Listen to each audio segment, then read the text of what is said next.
क्या है आध्यात्म? दर्शन, चिंतन धारा, विद्या या संस्कृति की परंपरागत विरासत। आध्यात्म दर्शन यानी जीवन का शाश्वत सत्य। मानव जीवन से जुड़े शाश्वत सत्यों को जानिए और समझिए उपासक डॉक्टर सोहन राज तातेड़ से हमारे खास कार्यक्रम आत्मविज्ञान में। आत्मविज्ञान यानी सही दृष्टि, सही सोच। भाई और बहनों, मातृशक्ति को नमन। स्टूडियो में आपका हार्दिक स्वागत है, अभिनंदन है, सत्कार है। आत्मविज्ञान साइंस ऑफ द सोल कार्यक्रम के अंतर्गत हम आपको सही दृष्टि, सही सोच देकर के आपकी जो नकारात्मक सोच है, आपका जो गलत चिंतन है, आपका जो अविधायक भाव है, आपका जो रॉन्ग बिलीफ है, उसको हम सही बिलीफ में बदलते हैं। क्यों बदलते हैं? ताकि आप एक अच्छे इंसान बनो। और ये सारा कार्य हम अलग अलग एपिसोड्स के माध्यम से करते हैं और उस एपिसोड से हम आपको सनातन सत्य देना चाहते हैं। कुदरती रचना, कुदरत का कानून देना चाहते हैं कि अल्टीमेट ट्रुथ क्या है, सार्वभौम सत्य क्या है। तो वो जब आपको सनातन सत्य प्राप्त हो जाता है तो आपको निष्पत्ति होती है, शाश्वत सुख की निष्पत्ति होती है।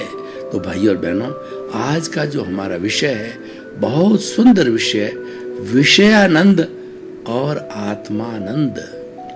दो तरह के आनंद होते हैं। एक तो विषयों का आनंद होता है। विषयों का आनंद हमारी 5 इंद्रियों के सुख का आनंद है। हमारे मनुष्य के अंदर 5 इंद्रियां होती है, स्पर्शन रसन घ्राण चक्षु श्रोत्राणि इंद्रियाणि। ये 5 इंद्रियों के द्वारा व्यक्ति सुन करके, देख करके, चख करके, स्पर्श करके, वो सारा जो बाहर के जितने भी विषय है, 5 इंद्रियों के 23 विषय है, उन विषयों को जो है ग्रहण करता है और ग्रहण करके वो मन को देता है। मन जो है उसके 2 कार्य है। मन को मैनेजर कहा गया है। उसका एक कार्य है कि जो कुछ इंद्रियों से जो विषय प्राप्त हुए हैं, इंद्रियों का कार्य केवल विषयों को लेना, उसके ऊपर अच्छा बुरा निर्णय देना, प्रतिक्रिया करना, ये इंद्रियां नहीं कर सकती। उनका कार्य नहीं है, उनके पास में इतनी एबिलिटी, योग्यता नहीं है। मन के पास भी नहीं है। मन क्या करता है? इंद्रियों के द्वारा लिए गए विषय को जो है बुद्धि को दे देता है। और मन का और भी कार्य है, मन जो है वर्तमान काल का चिंतन करता है। जो कोई भी कार्य हम वर्तमान में करते हैं वो सारा चिंतन, मनन, विचार वो सारा मन में होता है। और उसके अलावा भूतकाल की कोई घटना को याद करना हो तो भूतकाल की स्मृति मन करता है। और भविष्य की कोई कल्पना हो कि मुझे ऐसा बनना है, ये कार्य करना है और इतने तारीख को वहां पहुंचना है, ये सारा भविष्य की जो कल्पना है वह भी मन के द्वारा होती है। मन से जब विषय बुद्धि तक जाते हैं तो बुद्धि कर्मानुसारिणी, बुद्धि कर्मों के अनुसार बदलती होती, सुबुद्धि और कुबुद्धि होती है। अगर हमारे भीतर से कर्म का अच्छा उदय है तो वह बुद्धि सुकार्य करेगी, सद्बुद्धि होगी। और भीतर से कर्मों का जो है पापोदय है, पुण्योदय न होकर के पापोदय है, तो बुद्धि उल्टे कार्य करेगी, वह कुबुद्धि हो जाएगी।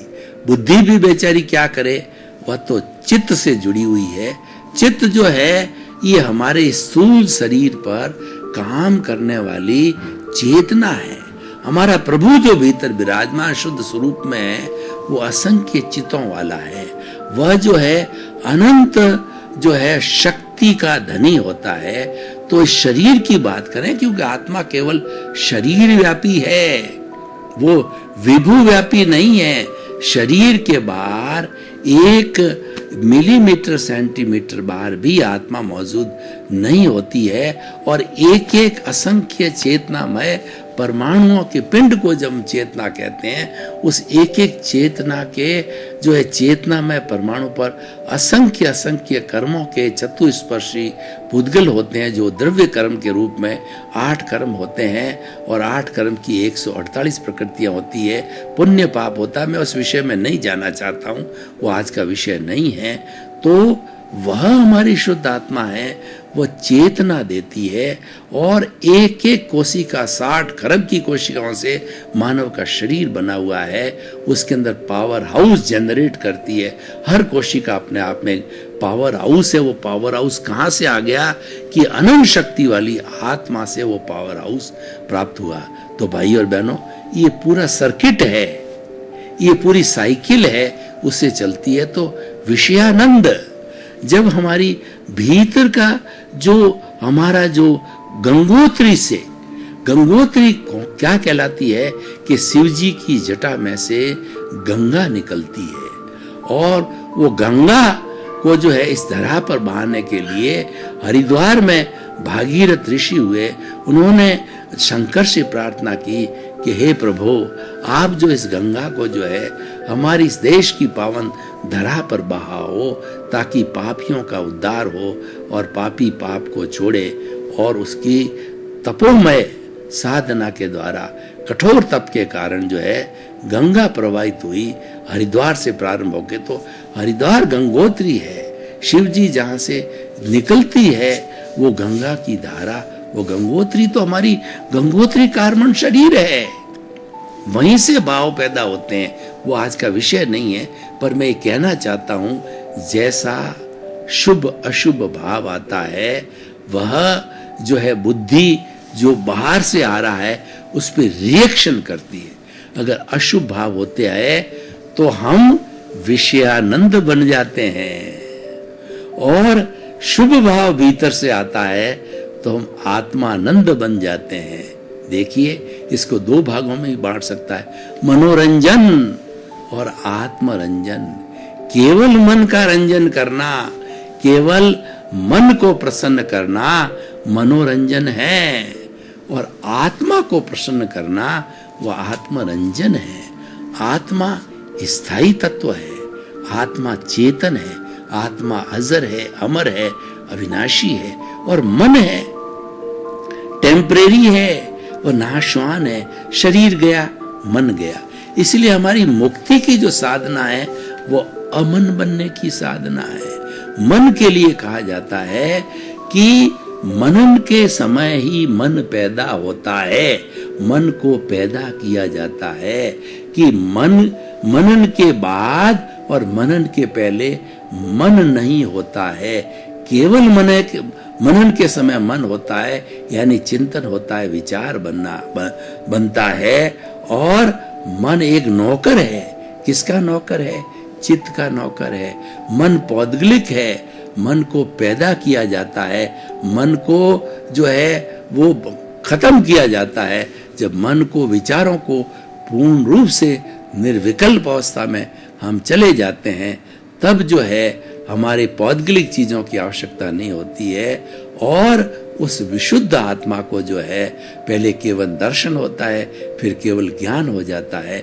वह जो होता है वह प्रत्यक्ष होता है, और मन के द्वारा जितना भी ज्ञान होता है, जो हमारा जो है मति ज्ञान और शुद्ध ज्ञान है, ये जो है हमारा परोक्ष ज्ञान है, जो कि मन और इंद्रियों के द्वारा प्राप्त होता है।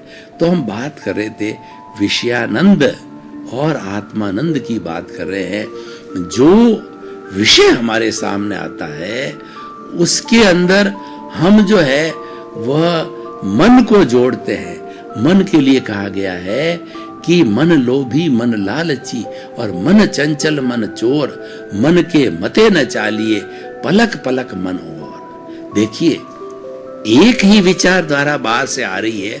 विषयानंद कैसे बनती हमारी आत्मा या हमारा ये शरीर, और आत्मानंद कैसे प्राप्त होता है, विषयों का आनंद कैसे लेता है, आत्मा का आनंद कैसे लेता है, मैं आपको एक उदाहरण के द्वारा बताना चाहता हूं। मान लीजिए एक रूपवान अप्सरा स्त्री किसी मनुष्य के सामने आ गई, बहुत सुंदर रूपवान है, विषयानंद लेने वाला, उसका रूप देखने वाला, वो कामुक हो जाएगा, उसके प्रति गलत चिंतन करेगा, गलत हरकत करना चाहेगा, वो विषयानंद बन गया। और आत्मानंद वाला ज्ञानी है, मुमुक्षु है, जिज्ञासी है, वह क्या चिंतन करेगा कि अरे तो ये देहधारी, नामधारी, ये पैकिंग रूप के अंदर रिलेटिव है, और वह चिंतन करेगा कि इसकी चमड़ी को हटाओ तो इसके भीतर जो निकलेगा इतनी दुर्गंध निकलेगी कि मनुष्य पास में खड़ा नहीं रह सकता, बेहोश हो जाता है।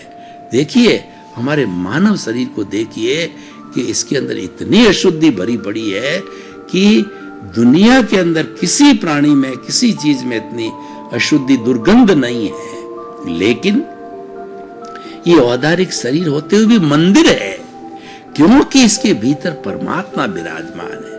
देखिए हम मंदिर क्यों जाते हैं? प्राण प्रतिष्ठा की गई मूर्ति, हम मंदिर के दर्शन करने जाते हैं, संस्कार लेते हैं, क्योंकि उस प्राण प्रतिष्ठा मूर्ति में जिस भगवान की है उसके गुणों की भाव पूजा करते हैं कि हे ईश्वर, उसको निमित्त बना करके मुझे ऐसी शक्ति दो, जागृति दो। हे भगवान महावीर की मूर्ति, मुझे शक्ति दो, जागृति दो कि आपके मुक्ति के जितने जितने गुण मेरे में भी आवे और मैं भी मुक्ति को प्राप्त करूं। तो ये जो है ये भावना आत्मानंदी करता है। देखिए बात वही है, चिंतन कहां चला गया कि हमारे अशुभ भावों से विषयानंद हो गए और शुभ भावों से ज्ञान हाजिर हुआ। चीज वही है, दृष्टिकोण एक ही है, दृश्य एक ही है, लेकिन भाव अलग अलग है।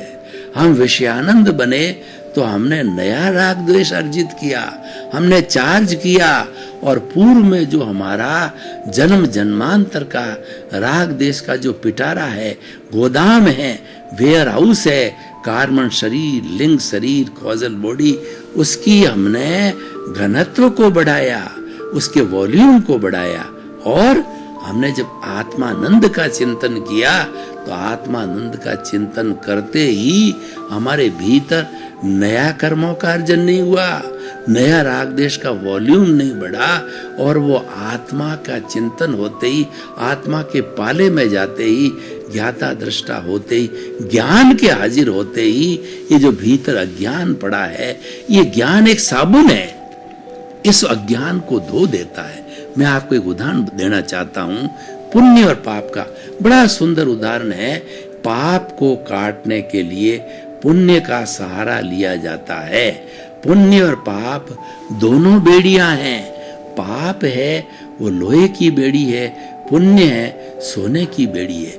आगमकारों ने एक बहुत सुंदर उदाहरण दिया कि हमारा वाइट कपड़ा जिसके ऊपर कालक लग गई, काली कोई चीज लग गई जो कि धुल सकती है, उसको हमने पानी में डाल करके डिटर्जेंट पाउडर लगा, हम धोते ही अब कपड़े, डिटर्जेंट पाउडर से कैसी भी कालक हो हट गई। हट करके अब हम क्या करते हैं, तो वो हट गई तो क्या सीधा साबुन सहित हम जो है वो जो है तनी के ऊपर जो है सुखा देते हैं? नहीं, हम उसके 3-4 जो है साफ पानी में उसको खोलते हैं, खोल करके उस पूरे साबुन को वहां से हटाते हैं। तो वो पुण्य रूपी साबुन है, जब पूरा हट गया तब हम उसको कपड़े को सुखाते हैं। इसका अर्थ क्या हुआ कि हमारी आत्मा जिसके ऊपर की कर्म शरीर घाती कर्म है, एकांत पाप है। अघाती कर्म पाप और पुण्य के दोनों हैं।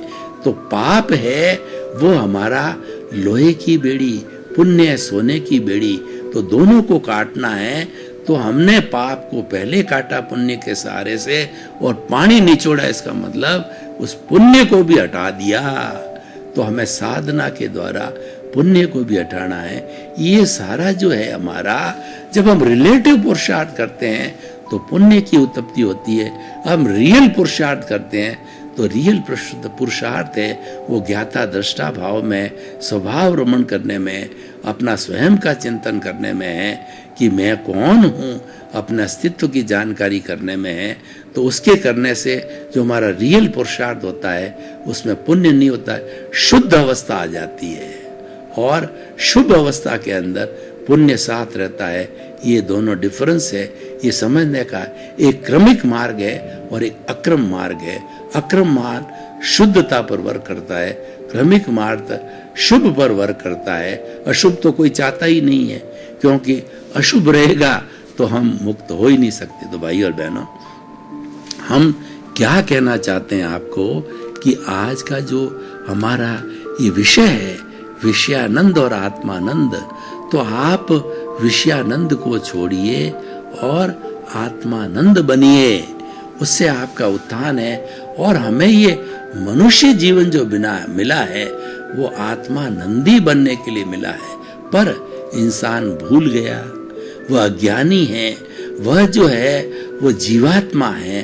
तो वह पूरे जीवन भर मैं और मेरा घर, मेरा परिवार, मेरा धन, मेरी दौलत, मेरा पद, मेरी प्रतिष्ठा, मैं किसी का बेटा, मैं किसी का दादा, मैं किसी का जो है वो पति, और मेरा इतनी प्रॉपर्टी, मेरा इतना पद, मेरा इतना ऐश्वर्य, मैं मेरा के अंदर विषयानंद करते रहते हैं। यानी हम स्वार्थ की भावना से परार्थ में जाते ही नहीं हैं। तो व्यक्ति विषयानंदी होता है, वो जीवात्मा होता है और उसके पुण्योदय होता है। सद्गुरु मिलते हैं, ज्ञानी मिलते हैं, उसको भेद विज्ञान करा देते हैं, मैं और मेरा का भेद करा देते हैं कि जो जिसको मेरा मान रहा है ये तो नाशवान है, ये तो जड़ है। और जितना तू ऑनरशिप और डूअरशिप कर रहा है, नया उलझ रहा है, नया संसार खड़ा कर रहा है, नए कर्मों का बंधन कर रहा है और उसको शुद्ध प्रतीति करा देते हैं, मैं की शुद्ध प्रति कि मैं शुद्ध आत्मा हूँ। ये उसके एक एक कोशिका के अंदर जो है ये श्रद्धा बिठा देते हैं कि मैं ज्ञाता हूँ, मैं दृष्टा हूँ, मैं जानने वाला हूँ, मैं देखने वाला हूँ और मैं अनंत ज्ञान वाला हूँ, मैं अनंत दर्शन वाला हूँ, मैं अनंत शक्ति वाला हूँ और मैं अनंत सुख का धाम हूँ। ये उनको अनुभूति कराते हैं तो वो प्रतीति हो जाती है। तो ये प्रतीति बिठा देते हैं सद्गुरु और ज्ञानी पुरुष, और ज्ञानी पुरुष कृपा करके उस प्रतीति के साथ साथ में उस आत्मानंदी को 3 फोल्डर खड़े करते हैं एक साथ। बड़ा फोल्डर 100% प्रतीति का और आत्मा के पद पर बिठा देते हैं, आत्मानंदी बना देते हैं। और दूसरा इसका सहयोगी फोल्डर करते हैं जागृति, कि आत्मानंदी बनने से क्या होगा। कोई उसको केवल ज्ञानी थोड़ा ही बन गया, उसको अभ्यास करना पड़ेगा। करत करत अभ्यास के और जड़मती होत सुजान, और रसरी आवत जान के और सल पर पड़त निशान। तो ये जो है जागृति है, ये पुरुषार्थ है। तो पुरुषार्थ का फोल्डर खोल देते हैं और पुरुषार्थ के फोल्डर में वह व्यक्ति यथार्थ या रियल पुरुषार्थ या रिलेटिव पुरुषार्थ, जैसी भी उसकी ताकत है वह करता रहता है। तो पुरुषार्थ करने से क्या होता है, उसको अनुभव 2% का फोल्डर वो भी ज्ञानी पुरुष खड़ा कर देते हैं। वो 2% का अनुभव धीरे धीरे धीरे धीरे बढ़ते बढ़ते 100% तक चला जाता है। और 100% तक जाने के बाद जो है उस व्यक्ति को जो है वो पराकाष्ठा होती है आत्मानंद की। और पराकाष्ठा पर पहुंचने के बाद के अंदर उसको केवल दर्शन होता है, और केवल दर्शन होते ही जो है उसको अगले जन्म के अंदर केवल ज्ञान की प्राप्ति हो जाती है, और वह आगे वो भगवान का रूप हो जाता है और वो सिद्ध बुद्ध और मुक्त बन जाता है। कौन बनता है? आत्मानंदी। विषयानंदी संसार को बढ़ाता है, संसार में 84 लाख जीवा योनि के अंदर भटकता रहता है। तो भाई और बहनों, आइए हम ये आज इस एपिसोड को जो है ओपन टू द ऑडियंस करें, तो ओपन टू द ऑडियंस के अंदर हम इसका तथ्य निकालना चाहते हैं, इसकी रिलीवेंस है और इसकी सामाजिक उपयोगिता है, और उसके साथ साथ के अंदर जो है ये किस तरीके से सार्थक हो सकता है। तो हम कहना चाहते हैं कि विषयानंद और आत्मानंद का या मनोरंजन या आत्मरंजन का भेद बताइए, भेद विज्ञान कीजिए। दोनों अलग अलग है। विषयानंद है वह जड़ है, वो शरीर से जुड़ा हुआ है, वो नाशवान है, वो टेम्परेरी है। क्या आप टेम्परेरी के लिए इस दुनिया में आए हो या कुछ परमानेंसी हासिल करने के लिए आए हो? क्योंकि परमानेंसी जो हासिल है वो मनुष्य ही कर सकता है। 84 लाख जीवा योनि का कोई भी प्राणी आत्मानंदी नहीं बन सकता, वह परमानेंसी को प्राप्त नहीं कर सकता। तो उस परमानेंसी को प्राप्त करने के लिए आप आत्मानंदी बनिए, आप आत्मा की भजना कीजिए, आत्मा के गुणों को याद कीजिए, आत्मा के पाले में रहिए, विषयानंद को छोड़ दिए। विषयानंद तो अपने आप चलेगा। हम जो लेकर के, देखिए दोनों अलग अलग रास्ते हैं। एक तो हम लेकर के आते हैं पूर्व जन्म के अंदर, और एक हम पुरुषार्थ करते हैं। तो जो हम लेकर के आए हैं वो जन्म से मृत्यु तक वो हमारा उदय भाव है, वो हमारा प्रारब्ध है। वो प्रारब्ध तो चलता रहेगा, और वो प्रारब्ध जो है वो अपने आप भुगतता रहेगा उदय भाव के कारण, और उसके साथ साथ के अंदर वह जो है प्रारब्ध के कारण अपने आप भुगतता रहेगा, क्योंकि वो लेके आया है, वो बाध्य है, वो स्वतंत्र है, उसको भुगतना ही पड़ेगा। लेकिन आत्मानंदी पुरुषार्थ करता है, आत्मानंदी पुरुष हो जाता है, और ज्ञान लेने के बाद में जो हमारा ज्ञानी पुरुष है, हमारा सदगुरु है, वो हमको कहता है कि मैंने तुम्हारे को पुरुष बना दिया। पुरुष बनाने का मतलब ये है मैंने 100% तुम्हारे में प्रतीति पैदा कर दी कि तुम शुद्ध आत्मा हो, और आत्मा के जो स्थान पर आपको बिठा दिया है। अब तुम उसके साथ साथ मैं तुम्हें दो जो है और सहयोगी चीजें देता हूँ। एक तो है आपका जागृति का फोल्डर, और दूसरा फोल्डर है आपका अनुभव का। तो जागृति बढ़ाते रहो, ये जागृति पुरुषार्थ है, और जब ये पुरुषार्थ बढ़ता रहेगा तो आपका धीरे धीरे जो है वो आपका अनुभव बढ़ता रहेगा, और अनुभव के बढ़ने के बाद में केवल ज्ञान की प्राप्ति होती है, वही जीवन का साध्य होता है। तो भाई और बहनों, आकर के आज हम इस एपिसोड को जो है वो देखें कि वो किस तरीके से जो है वह हमारा जीवन का उत्कृष्ट हो सकता है, जीवन का कल्याण हो सकता है। तो हमें उस रूप में सोचना चाहिए कि हमें विषयानंदी न बन करके आत्मानंदी बने, क्योंकि आत्मानंदी हमारे जीवन का उत्कर्ष है, आत्मानंदी बना हमारे जीवन का लक्ष्य है। विषयानंद है वो हमारा उदय है, वो हमारा प्रारब्ध है, वो तो हम पीछे से लेकर के आए हैं, वो चलता रहेगा। तो इन दोनों का संतुलन बनावें।